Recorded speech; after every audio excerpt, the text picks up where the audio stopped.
நண்பர்களே, அனைவருக்கும் வணக்கம். இல்லை, இது நான் சோட்டேந்து கற்றுனுக்கேன். ரொம்ப இடங்களில் அதாவது ஆடியன்ஸை பார்த்துக்குவேன், எப்படி அவங்க எதிர்பார்க்குறாங்கன்னா அதுக்கு தகுந்தபடி அனைவருக்கும் வணக்கம் சொல்லிவிடுவேன். ஷோவை காப்பி அடிச்சேன்னே சொல்லிவிடுவேன். சில இடங்களில் ஃபுல்லாக சொல்ல வேண்டியதாக இருக்குது. மேடையில் இருக்கிறவங்களெலாம் சொல்ல வேண்டியதாக இருக்குது, முன்னாடி இருக்கிறவங்களெலாம் சொல்ல வேண்டியதாக இருக்குது. இந்த ஜம்பானுங்கள்லாம் பேசின பிறகு இதுக்கு நான் என்ன ஏற்படுத்தி சொல்கிறதுனே தெரியல.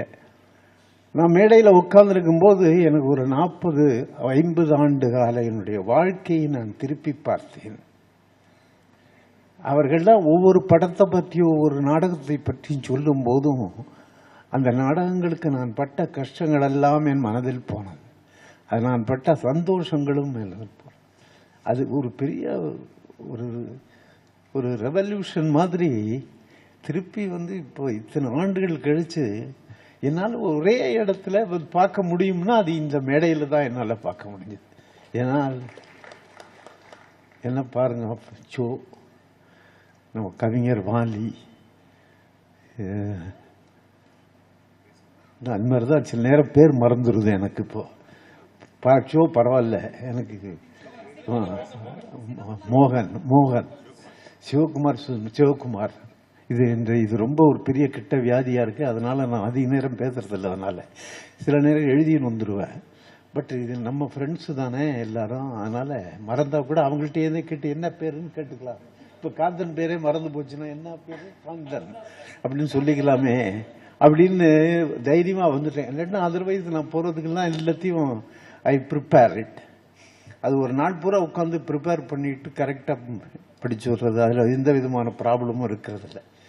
இது ரொம்ப அழகாக என்னால் ஒவ்வொரு ஆண்டாக பார்க்க முடிஞ்சது. அதுக்கு காரணம் இப்போ என்னுடைய இளமை கால நான் இயக்கின்ற விஷயங்கள்லாம் பார்க்கும்போது எனக்கு ரொம்ப அப்படியே ஞாபகம் வருது. அந்த ஒய்நாட்டில் நான் பண்ணது, அந்த ஒய்நாட்டு ஸ்கிரிப்டு அவர் எழுதி கொடுத்தது. அதுக்கு முன்னாடி நான் சோனுடைய ஒரு ஸ்கிரிப்டை என்னுடைய ஏஜி ஆஃபீஸில் நான் போட்டிருக்கிறேன். அதுக்கு சோ கூட வந்திருக்காரு. இப்போ சோ கூட அதுக்கு அந்த நாடக ஃபங்க்ஷனுக்கு வந்திருக்காரு. அப்படி ஆரம்பித்து சோவோட எனக்கு ஒரு தொடர்பு ஏற்பட்டது. சோ சொன்னால் ஷோவுக்கு எனக்கும் ஏற்பட்ட அந்த ப்ளசண்ட் திங்ஸ் எல்லாம் சொன்னார்.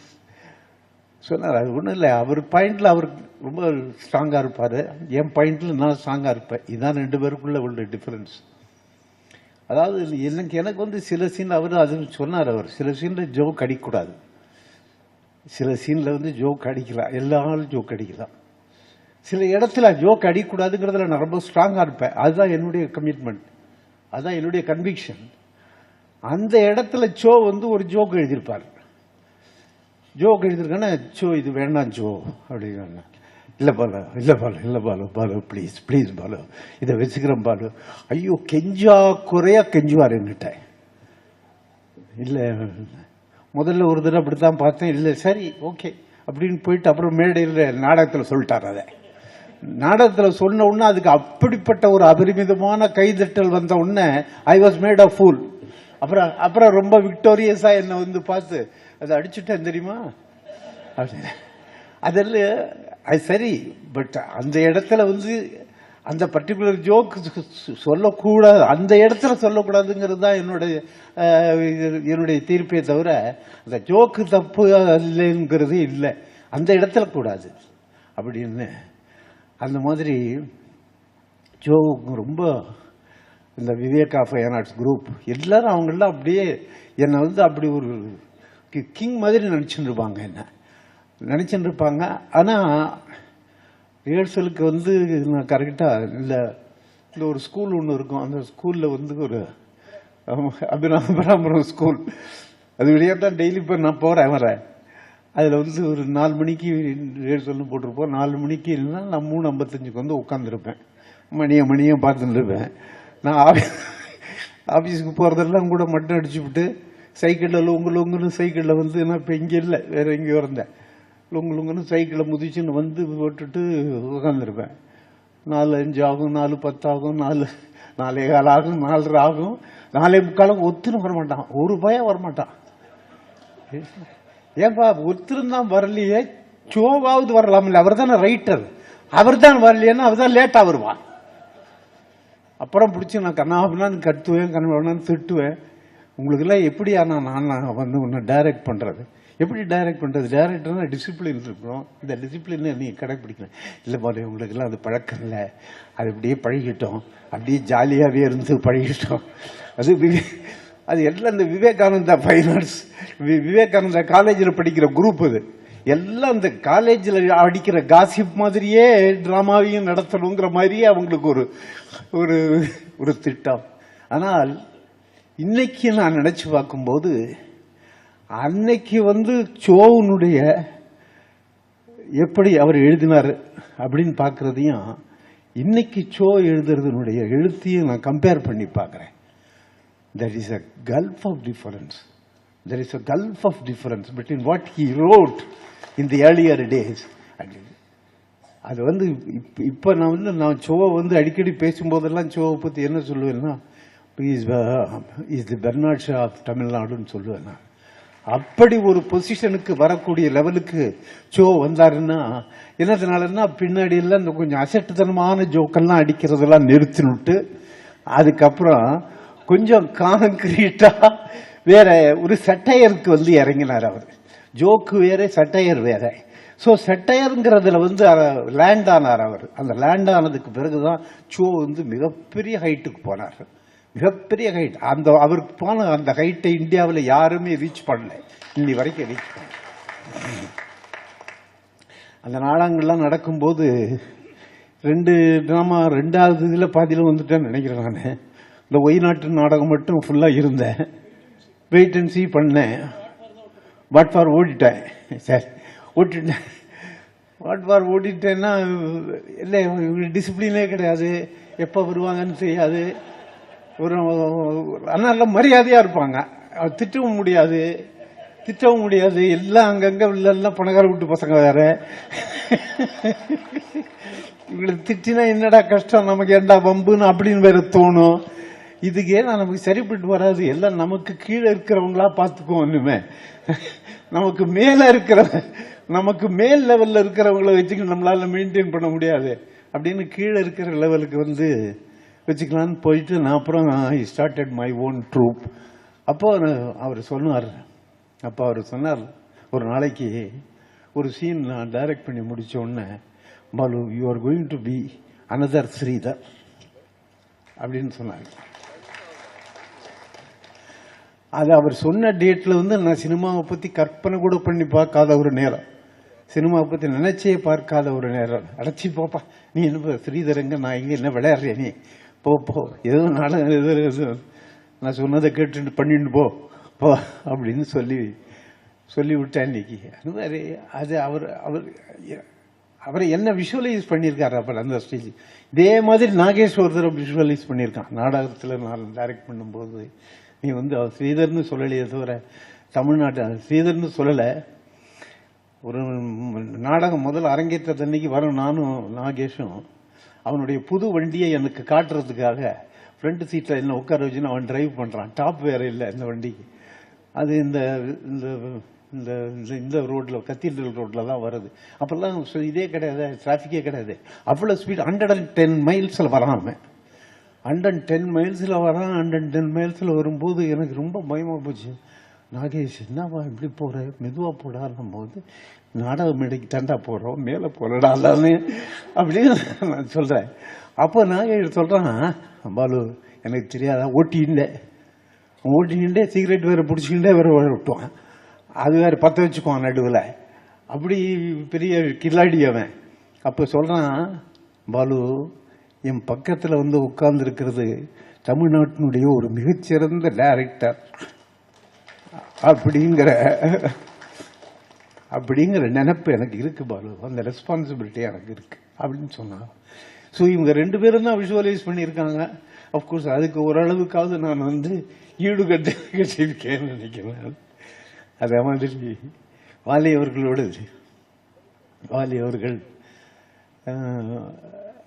எனக்கு அவருக்கு வாலிக்கு ரொம்ப சொல்ற மாதிரி ரொம்ப அன்பால் கடிந்து கொள்வோம், சண்டை போட்டுக்குவோம், எல்லாம் பண்ணுவோம். இந்த லைன் இருக்கணும், இது இல்லை இல்லை இது நல்லா இல்லை இல்லை வலி அப்படின்னு, நல்லா இல்லை நீ எழுத பாரு, நீ எழுத பாரு அப்படிமா. நான் எழுதுறதுன்னா நீ வாலி எதுக்கியா அப்ப அப்படி அப்படி அந்த மாதிரிலாம் சண்டை போட்டிருக்கான். ரொம்ப அற்புதமா அந்த காம்பினேஷன் ரொம்ப நல்லா ஒர்க் அவுட் ஆச்சு எனக்கு. அந்த அப்படி இருக்கிற காம்பினேஷன் ஒருத்தர் புரிந்து கொள்ளக்கூடிய ஒரு அந்த ஒரு டெம்பரமெண்ட் வரும்போது அது ரொம்ப நல்லா எனக்கு ஒர்க் அவுட் ஆச்சு. இப்போ அடுத்த இந்த பாட்டு பாடுறது அது பெரிய ஒரு செஞ்சுரி பாட்டு ஆகி போச்சு. அந்த பாட்டு எதிர்நீச்சல்ல வர பாட்டு, அந்த கிட்டு மாமாவும் பட்டு மாமையும் பாடிக்கொள்கிற அந்த பாட்டு, அடுத்த அம்புஜத்தை கேட்டாளா, ஒரே படன்னு எழுதிவிட்டார். அதை யோஜனையே பண்ணல அவர். இந்த மாதிரி ஒரு பாட்டு பட அடுத்த அம்புஜத்தை கேட்டாளா கிடன்னு ஃபுல்லாக எழுதிவிட்டார். எழுதிட்டு உடனே டியூன் போட்டோம். ஸோ அப்படிப்பட்ட ஒரு கவிஞர்களோடு நான் ஒர்க் பண்ணுறது ரொம்ப நான் கொடுத்து வச்சிருக்கணும். அதனால தான் நான் திரைத்துறையில் நான் ரொம்ப பிரபலமானதுக்கெல்லாம் காரணம் இப்படிப்பட்ட கவிஞர்கள் காரணமாக இருந்திருக்கிறார்கள்ங்கிறதுல சந்தேகமே கிடையாது.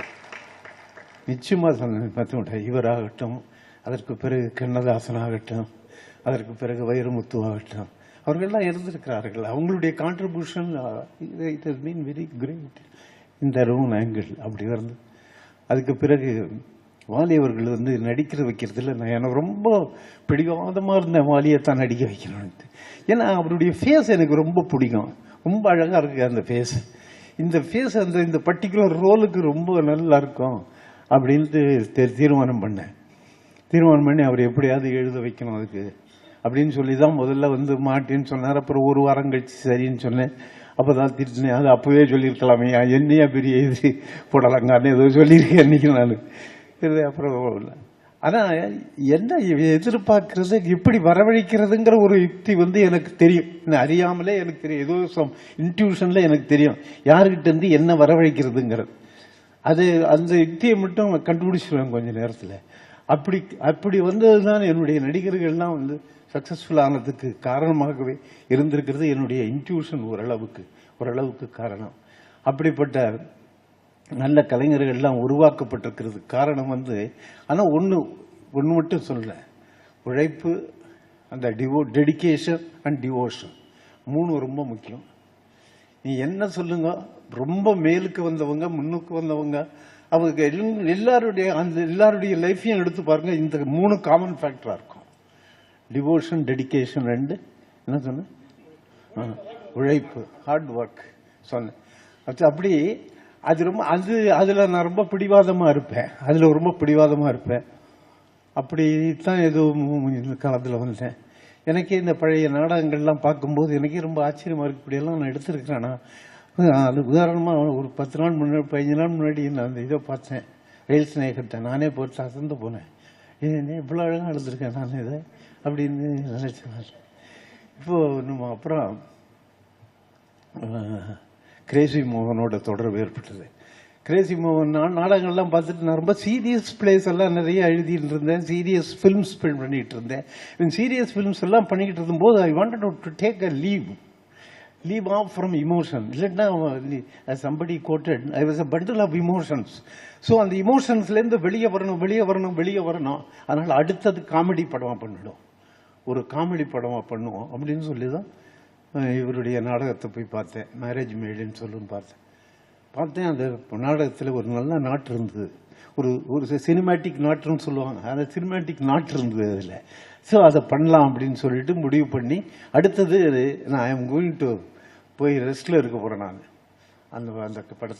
அந்த படம் பண்ணும்போது என்னுடைய இமோஷன்ஸுக்கெல்லாம் ஒரு ஃபுல் ஸ்டாப் வச்சுட்டு பண்ணிக்கலாம்னு நினச்சிட்டேன்.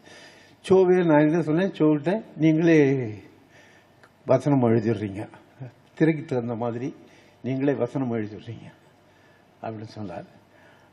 அப்படின்னு சொன்னால் ஃபர்ஸ்ட் டே ஒரு சீனு,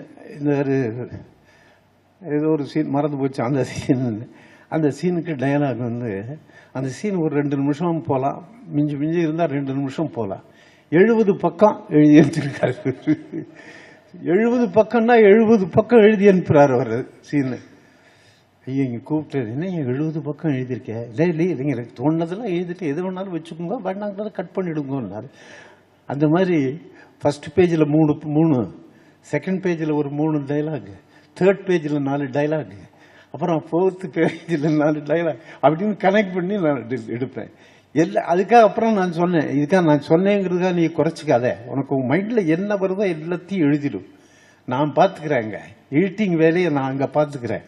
எடிட்டிங் பார்த்துட்டு, ஏன்னா அவரை முதல் முறையாக நான் எழுத வைக்கிறேன் திரைத்துறைக்கு. அதனால அவருடைய இந்த எல்லா வேலையும் அவர் செய்ததாக இருக்க வேண்டும் என்று நான் நினைத்தேன். அதுக்காகவே இப்படி சொன்னேன், நீங்க எழுத வேண்டியதெல்லாம் எழுதிடுங்க, நான் எடிட் பண்றது மட்டும் நான் பார்த்துக்கிறேன். அப்படி வந்ததுதான் அந்த படம். ஆனால் படம் வந்தோடனே அது எனக்கு நாடகமா சக்கப்போடு போட்ட நாடகம் வந்து படமா வரும்போது சரியா போகலைங்கிறது ரொம்ப வருத்தம் எனக்கு. அது காரணம் என்ன, ஒரே சிம்பிளா காரணம் சொல்லிட்டாங்க. இந்த பொய்க்கால் குதிரை எடுக்கிறதுக்கு எதுக்கு கே பாலச்சந்தர் அப்படின்ட்டாங்க. அது ஏன்னா அது காமெடி பிலிம்ங்கிறதுக்கு, காமெடிக்கு எடுக்கிறதுக்கு எதுக்கு கே பாலச்சந்தர்ங்கிற மாதிரி சொல்லிட்டாங்க. ஏன்னா அப்ப நான் எடுத்திருந்த எல்லாம் சீரியஸ் சப்ஜெக்ட், சீரியஸ் பிலிம்ஸ். அப்பதான் நினைச்சுக்கிட்டேன், நம்ம வந்து எதிர்பார்ப்புகள்னு ஒண்ணு இருக்கு, ஜனங்களுடைய எதிர்பார்ப்புகள். அந்த எதிர்பார்ப்புகளையும் நம்ம மனசுல வச்சுக்கிட்டு தான் இனிமே படம் பண்ணணும் அப்படின்னு சொல்லிதான் சடனா. ஆமா ஆமா ஆமா அதை மறந்துட்டாங்க, பாமா விஜயத்தை மறந்துட்டாங்க. பட் பாமா விஜயத்துக்கு அப்புறம் நிறைய நான் சீரியஸ் பிளேஸ் போட்டேன். அதனால இந்த சீரியஸ் பிளேஸ் வந்ததுனால இதை வந்து அவங்களால ஒத்துக்கொள்ள முடியவில்லை. அவர் இன்னும் நிறைய எதிர்பார்க்கறாங்க அவங்க. அப்படிதான் இந்த எதிர்பார்ப்புங்கிறது தான் எங்களுக்கெல்லாம் மிகப்பெரிய எதிரியே. இல்ல ஒரு டாப்புக்கு வந்தவங்கள்ட்ட இருந்து கிடைக்கிற ஒரு எதிர்பார்ப்பு இருக்கு பாத்தீங்களா, அதுதான் அவர்களுக்கு இருக்கிற ஒரு எதிரி. அந்த வகையிலே மோகன், ஜோ, இவர், அப்புறம் நம்ம நண்பர் சிவகுமார் மாதிரி ஒரு நடிகர் கிடைக்கிறது லட்டு கிடைச்ச மாதிரி எனக்கு.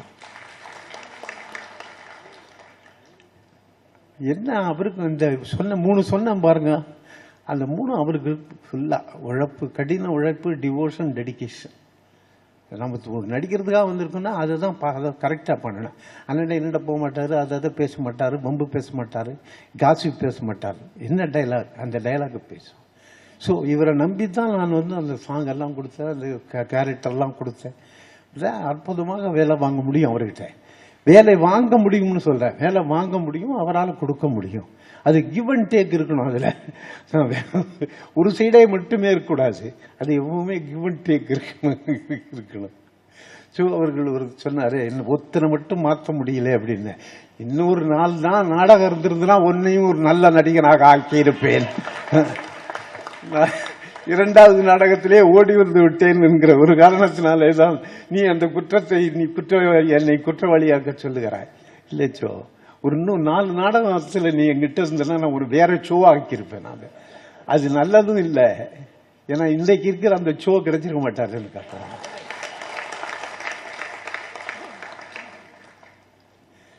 இப்போ அது மாதிரி இவர் நம்ம சிவகுமார் சொன்னாரு, அற்புதமா சொன்னாரு, ஞாபக மருதியை பற்றி சொன்னாரு. எனக்கெல்லாம் நிஜமா வெக்கமா இருக்கு சார், வெக்கமா இருக்கு. மேடையில் உட்காந்து பேர் மறந்து போகுதுன்னா நம்ம என்ன சொல்றது. ஆனா அவர் என்ன ஞாபக மருதி பாருங்க. அவருக்கு வாலி கூட சொன்னார், அவருக்கு வந்து ஷோ சொன்னாருன்னு நினைக்கிறேன், அவருக்கு அவ்வளவு ஞாபக மருதி இருக்கு அப்படின்னு ஞாபக சக்தியை பற்றி பேசினாரு. இன்னும் சொல்ல போனா வாலியை பத்தி கலைஞர் வாலின்னு சொன்னாரு, அதுக்கு பதிலா கலைஞர் சிவகுமார்னு சொல்லி இருக்கலாம்னு தோணிச்சு எனக்கு.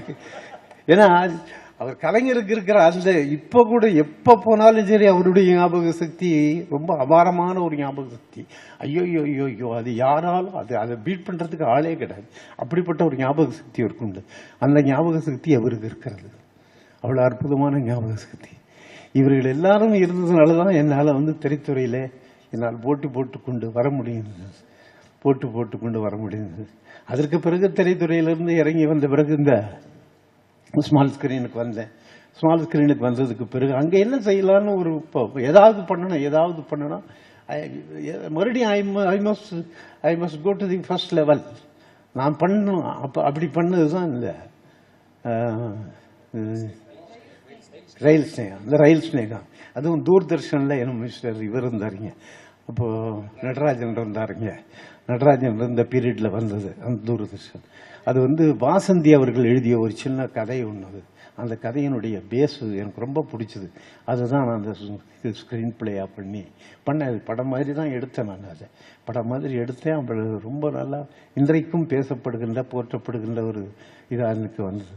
அதே மாதிரி அதற்கு பிறகு நிறைய என்னுடைய மகன் கைலாசம் நடத்தி வந்த அந்த மின்பிம்பங்களில் அவன் இந்த இது ரமணி வர்சஸ் ரமணி எல்லாம் கூட அவனுடைய ஓன் கான்செப்ட்.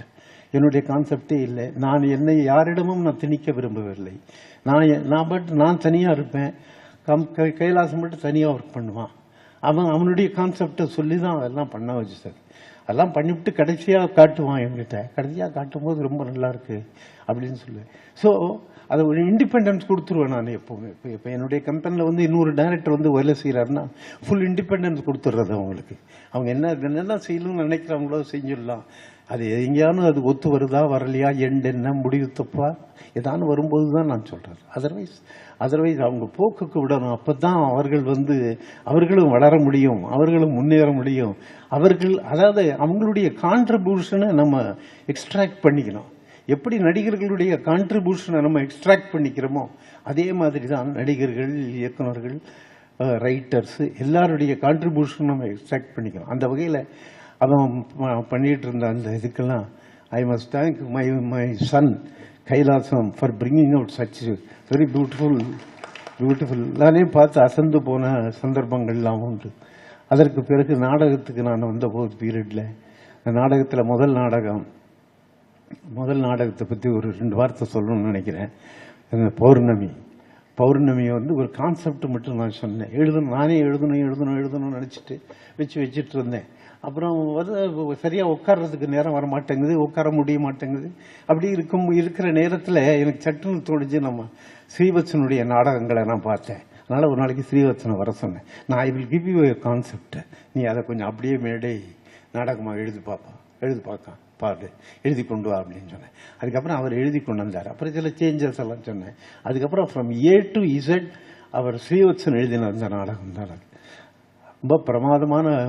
ரொம்ப பிரமாதமாக வந்திருந்தது. I must thank Srivatsan for that. But நம்ம வந்து சில அவருடைய பேர்கள் கூட இதில் வரல. பட் அது டைட்டில்ஸ் வரும்போது அதில் வந்திருக்கோம், அந்த டைட்டில்ஸில் வந்திருக்கோம். அப்படி ஏதோ நம்மளால் நம்ம செஞ்சுக்கிட்டு இருக்குமே தவிர இன்னும் மேலும் மேலும் நம்ம வந்து ஜனங்களுக்கு வந்து ஏதாவது செய்யணுங்கிறது. அது இன்னொன்று முக்கியமாக நான் சொல்கிறேன். நம்ம இந்த சுவாதி சாஃப்ட் சொல்யூஷன்ஸ் சுதாகரை பற்றி சொல்லணும். அவரை மாதிரி ஒரு சாஃப்ட் பர்சன் நான் பார்த்ததே கிடையாது. ஒரு இன்னொரு சாஃப்ட் பர்சன்னா நான் யாரோட கம்பேர் பண்ணலான்னா கிருஷ்ணா ஸ்வீட் முரளியை தான் கம்பேர் பண்ணலாம் உங்களுக்கு. அப்படி ஒரு சாஃப்ட் பர்சன் அவர் வந்து என்கிட்ட நான் அது நாடகம் இதாக பண்ணுறேன், டிவிடியாக பண்ணுறேன்னு என்கிட்ட சொன்னார். ரொம்ப சரின்னு சொல்லி ஒத்துக்கிட்டார். வரட்டுமே, டிவிடியாவது தான் வரட்டுமே அப்படின்னு சொல்லி அவருக்கு ரொம்ப அற்புதமாக தயாரித்திருக்கிறார்கள். அட் எவ்ரி ஸ்டேஜ் என்கிட்ட கொண்டு வந்து காட்டி இதுக்கு எல்லாத்துக்கும் உறுதுணையாக இருந்தது வந்து காந்தன் தான். காந்தன் வந்து has done a tremendous job in this. இதை வந்து இவங்களுக்காக தனியாக ஒரு ஸ்பெஷல் நாடகமாக நான் போட்டேன். 5 கேமரா வச்சு ஒர்க் அவுட் பண்ணி 5 கேமரா வச்சு எடுத்தது காந்தன் தான். காந்தன் 5 கேமராவில் வச்சு எடுத்து அது அற்புதமாக எடிட் பண்ணி அற்புதமாக நம்ம பார்க்கும்போதே அது நாடகம் பார்க்குற மாதிரியே இருக்காது. ஆனால் நான் அவரிடம் சொல்றது, நாடகம் பார்க்குற மாதிரியே இருக்காதுன்னு பண்ணிவிடாதீங்க. அது நாடகம்தான் அது என்று இருக்க வேண்டும். அப்படிங்கிறதுக்காகவே சில இடங்களில் ஒரு லாங் ஷாட் போட வச்சிருக்கேன் நான். அந்த லாங் ஷாட் அது நாடகம் தான். அது நாடகமாக நடித்தது தான் டிவிடியா பண்ணியிருக்கு அப்படின்னு தெரியணும். இது இல்லைன்னா சீரியல்லேருந்து எடுத்துட்டோங்கிற மாதிரி நினச்சக்கூடாதுங்கிறதுக்காக. ஸோ அந்த மாதிரி ரொம்ப அருமையாக, ரொம்ப பிரமாதமாக, அற்புதமாக உழைத்திருக்கிறார். எனக்கு எல்லாரும் இவரை நான் ஐ மஸ்ட் கங்க்ராச்சுலேட் காந்தன். ஏன்னா 2 பேருக்கும் வேவ் லெங்த் ஒரு சரியாக இருந்ததுன்னு நினைக்கிறேன் நான். இல்லைன்னா otherwise it would not have been possible. அந்த வேவ் லெங்த் கரெக்டாக இருந்ததுனால. அதனால் எல்லாருக்கும் நான் எப்படி நன்றி சொல்கிறதுன்னு தெரியல. ரொம்ப உங்கள் அனைவருக்குமே ரொம்ப நன்றி. ஒரு பெரிய ஒரு மங்களகரமான நாளாக தெரியுது. நான் ஒன்றே ஒன்று மட்டும் சொன்னேன். நீங்கள் வந்து கைண்ட்லி இதை வந்து என்னுடைய பர்த்டேன்னு கொண்டாடிடாதீங்க, சாரி நாங்கள் எல்லாம் ஜாஸ்தி பண்ணிக்கிறது இல்லை, அந்த மாதிரிலாம் மேக் இட் டிவிடி ரிலீஸ் டேன்னு சொல்லுங்க. இல்லை இன்சிடென்டலாக நான் பர்த்டேன்னு சொல்லிக்கிறேன்னு சொன்னாலும் கேட்டாங்க அவங்க. நீ இன்சிடென்டலாக சொல்லிக்கோங்க, பட் பெருசாக இதுதான் அதுன்னு பண்ணிடாதீங்க. ஏன்னா because I don't believe in birthdays, because anybody dog can get his own டேன்னு வருது அப்படின்னு. ஸோ எல்லாருக்கும் தான் பிறந்தநாள் இருக்கு, எல்லாருக்கும் பிறந்தநாள் வருது. அதனால அது பெருசா வளர்த்தி பெரிய அளவில் பண்ணிடாதீங்க அப்படின்னு சொன்னேன். ஒரு நல்ல டவுன் பிளே பண்ணுங்க, இது பர்த்டேங்கிறத டவுன் பிளே பண்ணுங்க. இது விசிடி ஷோ, விசிடி ரிலீஸ் ஷோன்னு வைங்க அப்படின்னு சொன்ன அளவுக்கு இன்னைக்கு பேசினவர்கள் எல்லாருமே பாலச்சந்திரை மையப்படுத்தி பேசினார்கள். அது தவிர்க்க முடியாதது என்பது உண்மைதான். எல்லாத்திலையும் என்னுடைய ஸ்டாம்ப் இருக்குங்கிறதுனால தவிர்க்க முடியாத நிலைமையில இருந்திருக்கிறது. நான் சுவாதி சொல்யூஷன்ஸ் உங்களுக்கு, காந்தனுக்கு எல்லாம் என்னுடைய நன்றி கலந்த நன்றிகளை தெரிவித்துக் கொள்கிறேன். ரொம்ப அற்புதமான ஒரு ஆடியன்ஸ் இன்னைக்கு வந்திருக்காங்க. அதுவும் இந்த ஹாலில் நான் ஒரு நாடகம் ஒன்று பார்த்து பிரமிச்சு போனேன். அவங்க பசங்கள்லாம் போட்டு நடத்துகிற ஒரு நாடகத்தை பார்த்துட்டு பிரமிச்சு போன ஹால் இது. இந்த ஹாலில் நாடகம் நடத்துறதுக்கு எவ்வளோ அற்புதமான ஒரு ஹாலாக இருக்கிறது இது அப்படின்னு கூட தோணுச்சு எனக்கு. அதுக்கப்புறம் அந்த ஹாலில் பண்ணினதுக்கு உங்களுக்கு நன்றி. இவ்வளோ அற்புதமான ஒரு விழாவை இன்றைக்கு ஏற்படுத்தி கொடுத்தது, என்னை பெருமைப்படுத்தியதற்காக ரொம்பவும் சந்தோஷம். நான் ரொம்ப டவுன் பிளே பண்ணிவிடுங்கன்னு நினச்சேன். நான் வீட்டிலலாம் கூட கேட்டாங்க, சதாபிஷேகம் பண்ணிடணும், எல்லாம் வேணான்னு சொல்லிட்டு இருந்தேன். பட் சதாபிஷேகத்தை அவங்க இங்கே வெங்கடேஷ் பெருமாளையே கொண்டு வந்து இங்கே சதாபிஷேகத்தை பண்ணிட்ட மாதிரி தெரிஞ்சது எனக்கு. I am thankful to everybody. I am thankful to God. I am thankful to God. Sir.